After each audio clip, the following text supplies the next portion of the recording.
Welcome back sa aking YouTube channel. Para sa mga first time lang po na manood, please click po na yan, Jeremy's TV Manila. Like, share, and subscribe. At isang favor lang guys, ang hiningi ko sa iyo, isang favor lang. Pakiclick mo subscribe button, isama mo na rin notification bell para ma-notify ka kung may bago akong upload. So guys, wala nang pong bayad, libre lang.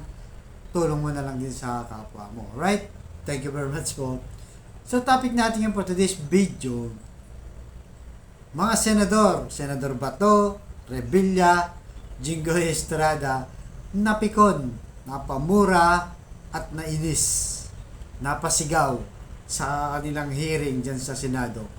So, nagkaroon kasi ng hearing kahapon. So, kung maalala nyo, ito yung 6.7 billion na droga o isang toneladang shabu na nakita dyan sa Tondo kay Master Sergeant Mayo. So kung hindi nyo alam kung gaano karami yung isang tonelada guys na shabu, so ibig sabihin yun 1,000 kilo. So kung titignan nyo yung isang sako ng bigas, yung malaki 50 kilos yun guys. So 20 piraso na ganun kadami. Kahit ikaw lang mag-isa, hindi mo kayang buhatin yun sa dami nun. Kaya naniniwala sila Senator Bato na hindi niya magagawa ni Sergeant Mayo kung wala yung mga nakakataas sa kanya o yung mga mastermind o yung mga drug lord na nag-utos dito kay Mayo. Sabi nga ni Bato naniniwala ka ba, sabi niya, sa isang tonelada ng shabu, ikaw lang ba ang nakagagawa nun? At naniniwala ko hindi mo kaya yon, at naniniwala ko meron pang involved, meron ka pang boss o mas mataas sa'yo na nag-utos nga sa'yo na ganito. So alam niyo kung ano sagot ni Mayo? Sabi niya, I invoke my right, remain silent. So yung lahat ng tanong ni Senator Bato, yun ang lagi sinasagot, pambira. Talagang walang sinasagot, kahit mga simpleng sagot lang. So dito mo malalaman na talagang nagsisinungaling ito kasi mga simpleng tanong lang ayaw sagutin, hindi mapiga ni Senator Bato. Na which is siya yung chairman guys ng committee parang ang walang respeto siya yung chairman ng committee ng Dangerous Drugs Act. Si Bato. Ganon din si nagtanong din Senator Tulfo. Sabi naman ni Senator Tulfo, kung gawin kang witness ng gobyerno, ituro mo lahat ng mga mastermind dyan, yung mga drug lords dyan, para makatulong ka sa gobyerno. Bibigyan ka ng protection, lahat na tutulong ka ng gobyerno. So, alam mo ang sagot ni Mayo? Ganun ulit. I invoke my rights remain silent. Talaga wala. Lahat naman. Tinatanong ganun din. Si Revilla, ang sabi niya, naniniwala ka ba na wala kang kasalanan sa nangyari nito, sabi niya. So alam mo, ano naman sagot niya? I invoke my right to remain silent. So, lagi na lang ganun guys, wala talagang maipiga dito kay Sergeant Mayo. Na halata naman, di mo naman sa kailangan sitayin Doon sa mga pagsagot lang na ganun, alam mo na guilty siya at meron siyang pinagtatakpang mga mas malalaking tao, may posisyon o mga drug lord sa likod niya. So talagang naiinis, napasigaw, napamura. Sabi nga ni Bato doon sa isang kasama niya, sige, sinungaling kayo, babato ko tong microphone. Talaga naman guys, kahit ako guys, nanonood lang, talaga namang maiinis ka, mabubwisit ka sa mga ganito. Mga mga pulis to, may mga ranggo to kahit pa paano. Ganyan ba dinisiplina yung mga general natin, mga pulis natin, di ba? Nakakalungkot, di ba? Alam naman natin, bago ka pumasok sa pulis, napakaraming training. At yung disiplina, iba, di ba? Kaysa sa ating mga ordinaryong tao. Pero nakakalungkot, nagagamit nila, at nakikita mo dito na hindi nila mahal ang bayan. Hindi nila mahal ang bayan dahil mas pinoprotektahan nila yung mga drug lord at mga mas mataas pa na posisyon sa kanila. Diba? So, pas pipiliin pa nila kung sakaling may mangyari sa kanila, mamamatay sila ng yun nga, na kasabwat pa ng mga masasamang tao kaysa tumulong sa ating gobyerno. So, ganun din kay Jinggoy, napamura pa talaga, ganun din, daming tinatanong. Ganun lang din ang sagot niya, I invoke my right to remain silent. Napaano siya, PA siya. Talagang mapapamura ka naman talaga kahit ayaw mo mapapamura dahil lahat ng tanong mo wala eh. Pumunta ka pa dito kung ganyan lang din pala sasagot mo, di ba? So, siguro yun ang turo ng kanilang abogado. Pero dito mo makikita, dito pa lang, hindi man tayo magiging judge. Talagang may tinatago to. Itong si Sergeant Mayo na to. Kasi talagang imposible na isang tonelada nga naman na 1,000 kilo na shabu, katumbas ng 20 sako ng bigas, 20 sako kaban ng bigas na 50 kilos, kaya niya mag-maintain, kaya niya i-deliver sa lahat. Diba? So, nakakalungkot na ganito ang nangyari sa ating mga kapulisan na dapat sana sila'y nanguhuli, guys, sila'y nanguhuli at protekta sa ating bayan. Pero ito pa, sila pa yung nagiging sakit ng ulo ng ating bayan na dapat sana silang sinasandalan natin sa oras ng kagipitan, sa oras ng proteksyon kailangan natin. Pero sila pa ito nagpoprotekta sa mga drug lord at sa mga matataas na posisyon na ayaw niyang sabihin kung sino. Kaya dito mo makikita malungkot ang ating mga kapulisan dahil nga nakakalungkot talaga to dahil sila mismo ang nagiging sakit ng ulo ng ating gobyerno. 'Di ba? Kaya talagang dapat ito ikulong lahat to. Pag talagang parusahan ng mga to, dahil na marami nasisira ang buhay dahil sa direction nila. So ito guys, panoorin niyo ang Senate hearing para kayo mismo kayo na rin na mag-judge guys. Pero sinasabi ko na sa inyo, mag-ready kayo ng malamig na tubig dahil iinit ang ulo nyo sa mga papanood yung hearing na to dahil sa mga pulis na walang kwenta, pulis na salot ng bayan, pulis na sakit ng lipunan, pulis na problema nating mga Pilipino. So ito na guys, ito na ang Senate hearing against dangerous drugs. Pasok, Senator Bato, pasok. Do you maintain an offshore bank account? None, Your Honor. Thank you. Mr. Chair, Yes, go ahead. in line with your questioning, Go ahead, go ahead. may tatanong ako isang tanong kay, Master Sergeant, you're under oath, right? Yes, Your Honor. Na-oath kasi under oath siya. Ikaw ba ay bagman ng ilang mga matataas na opisyal sa PNP? No, Your Honor. Sigurado ka? Yes, Your Honor. Wala kang tinatagong blue book? No, Your Honor. So wala kang pinagpapasahan? No, Your Honor. So paano kung later on lilitaw na ikaw ay nagde-deliver ng pera sa ilang matataas na opisyal sa PNP, ikaw ay makukontempt at ikaw ay makukulong sa ilalim sa baba ng Senado? You know that, right? Walang ganon, Your Honor. Hindi. Kaya nga, naiintindihan mo yun? Yes, Your Honor. Okay. Yun na po, Mr. Chair. Sana walang lumutang later na Mr. Chair. information about that. Thank you. Thank you, Senator po. Senator Jingo Estrada, you have the floor. I was informed that Sergeant Mayo and Colonel Ibanez were in the drug list of the former administration, the Duterte administration. Am I Yeah. correct? Yeah, correct, Your Honor. Correct. Bakit inilipat pa rito sa PIDEG kung nasa watch list na itong mga opisyal na ito?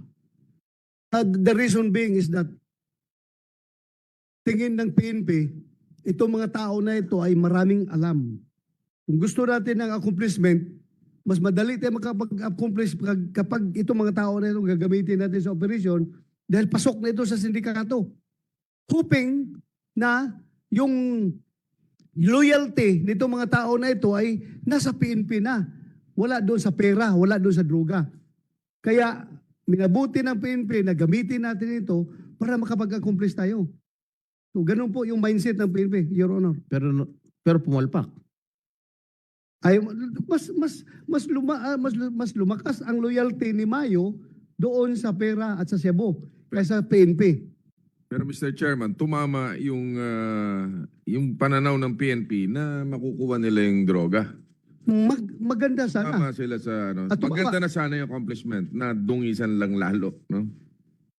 Yun, nakuha Sergeant na. Mayo. Sana, yeah. Sergeant Mayo, yung tinatanong ka nila Senator Tulfo, nakakasagot ka, yes or no, opo, opo. Nung tinanong ka ni Mr. Chair, ni Senator Bato, kung ikaw ay nagdideposito ng pera sa mga ibang tao, you invoke your right to self-incrimination. Why is that so? So, ibig sabihin ng totoo. I invoke my rights to remain silent, Your Honor. So that is true. Hindi naman kami mga tanga rito eh. Because during the time when I investigated AFP generals, ganun din ang sinasagot sa akin. I invoke my right to remain silent. I invoke my right to get self-incrimination. And it happened, and it so happened it turned out to be true. Why are you always invoking your right? Your Honor, I already facing criminal charges, Your Honor. Mr. Chair, wala tayong mahihita dyan kung ganyan-ganyan sagot niyan. Pero Mr. Chair, makasingit. Yan doon tinatanong. Yes, thank you, Senator Jinggoy. Senator The indulgence of Senator Jinggoy. Related to sa tanong ni Senator Jinggoy na sabi niya, yung tanong po niyo, na kung meron siyang dinidepositohang pera, bank account ng mga tao, official, kung sino, sabi niya, invoke the right to self-incrimination. Doon yung tinatanong ko kung siya ba'y bagman ng ilang official ng PNP. Maaaring nga, baka pagkaintindi mo, ikaw may daladalang bag ng mga PNP. Hindi ibig sabihin ng bagman, tagadala ka ng bag, tagabigay ng pera. So, yun na yun. Dumuduktor sinasabi niya, invoke to right to invoke against self-incrimination. Ayaw mo sagutin yun na ikaw ay bagman o ikaw ay nagbibigay ng pera sa mga matataas na nag-i-endorso ba, nag-i-entrega. Alam mo yun? So, ayaw mo sagutin yun. Yeah. Kaya nga, Senator Tulfo, tanungin natin uli ito. Tanggalin mo yung mask mo. Yung 1 toneladang shabu na nahuli sa'yo, ikaw lang ba talaga ang involved doon at si Atadero? O meron pang iba? Your Honor, I invoke my rights to remain silent. Sige, kargahin mo. Kargahin mo yung buong kasalanan na ito. Yung mga kasamahan mo ngayon, o yung mga tao na sa taas mo, tawa ng tawa ngayon. Sige, aminin mo lahat yan. Baka nabubula ka lang nila ngayon na sinabihan ka lang na just remain silent. Marami tayong pera na naimbak ngayon. Kayang-kaya namin suportahan ang pamilya mo habang nakakulong ka. At pagkatapos, makakalabas ka rin. Kaya namin magbayad sa piskal, kaya namin magbayad sa judge para makalusot ka sa kaso mo. Baka yan ang pambubura na binigay sa iyo ng mga kasamahan mo. Tiisin mo lang yan. Angkinin mo lang lahat ng kasalanan dyan. Pero the whole world doesn't believe in you. Alam namin na 1 toneladang shabu hindi kayang itago, i-maintain ng isang master sergeant lamang. You cannot fool me. You cannot fool this committee. Kaya tago ka ng tago. Dinidipinsahan mo yung makasamahan mo. Ayaw mong sabihin ngayon, sige, magdusa ka. Akala mo, yung pambubula sa'yo, totoo yan?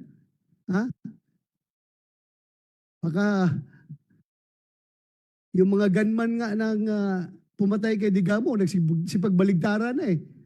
Kahit anong bula doon sa ginagawa ng mastermind nila sa kanila, nagbabaligtara na. Ikaw pa kaya? Na ginamit ka lang dito? Sige. You remain silent. I respect your right to remain silent. Pero nobody believes in you. Na ikaw lang na may kinalaman dito. Mr. Chair, Yes, go ahead, Senator I ask Rebilla. Mayo. Mayo, naniniwala ka ba na ikaw ay walang kasalanan dito?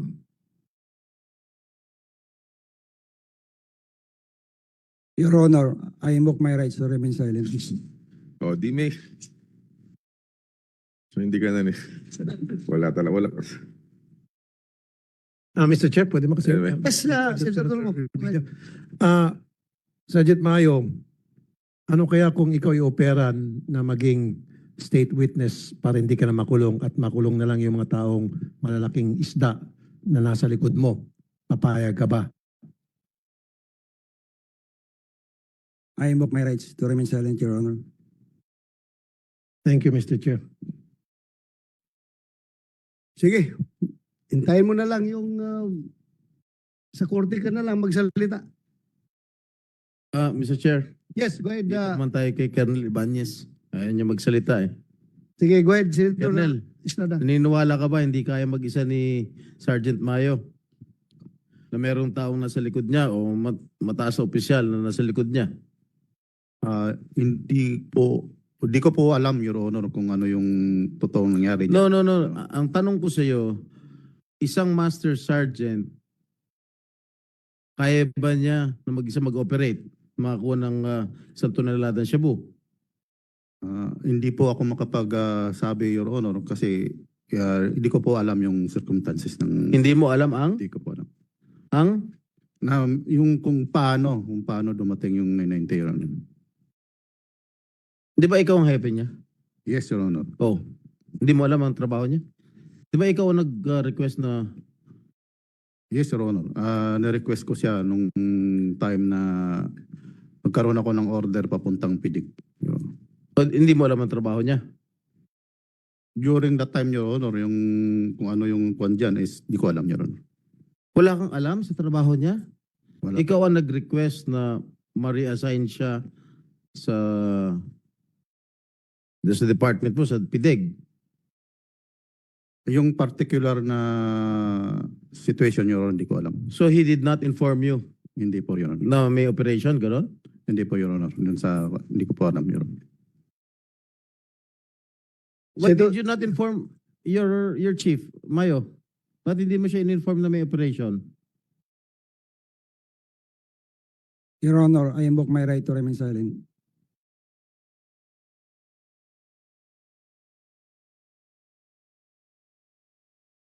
Sagot mo?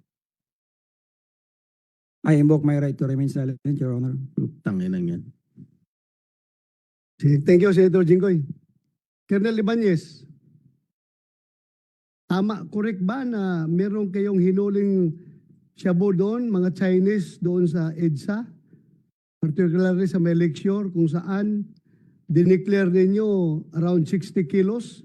Kasama pa si Secretary Benhur Abalos nung pinamidya nyo yung accomplishment niyo na yon. Lecture, Your Honor, sa INLEX. Meron, Your Honor. Sinong suspect doon na nakuha nyo? Dalawang Chinese personality, Your Honor. Sana sila ngayon? Nasa Pampanga Jail, Your Honor. Ilang kilo ang ng shabu ang dineclare nyo doon? Total of 60 kilos, Your Honor. Ilan? 60 kilos, Your Honor. 60 kilos. Ilang kilos ang hindi nyo dineclare? Lahat po yun, Your Honor, na-declare. Wala po kaming tinabi o whatsoever. It was properly inventory, Your Honor. According to PDEA, yung shabu na nahuli doon sa bata mo na si Mayo, doon sa WPD Lending Center, ay part yun doon sa accomplishment ninyo doon sa lecture in Lex. 60 kilos lang dineclare nyo, ang malaki tinago ninyo. Is that correct? Hindi po totoo yun, Your Honor.